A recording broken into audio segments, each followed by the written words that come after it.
חדש, טיול לאילת, יום רביעי. אז כעת אני נמצא באותו חוף שהייתי בו ביום השני.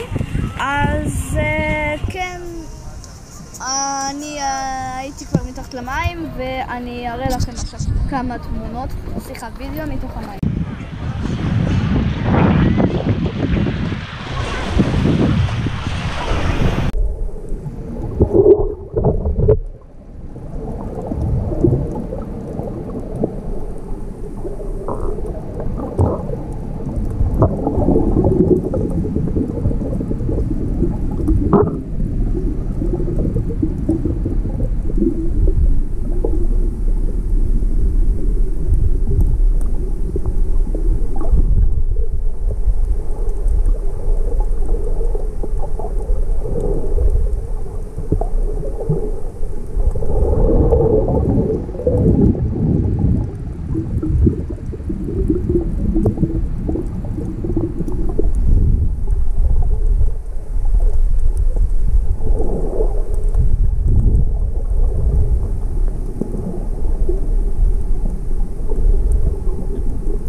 אז חזרתי, כעת אני נמצא באייסמול, כפי שאתם רואים.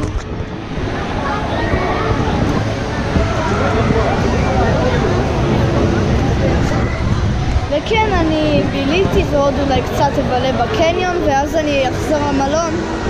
אז כן, כנראה שאנחנו מסיימים את היום הרביעי ואחד לפני האחרון שלנו, כי מחר אנחנו כבר טסים הביתה לנמל תעופה שדה דב.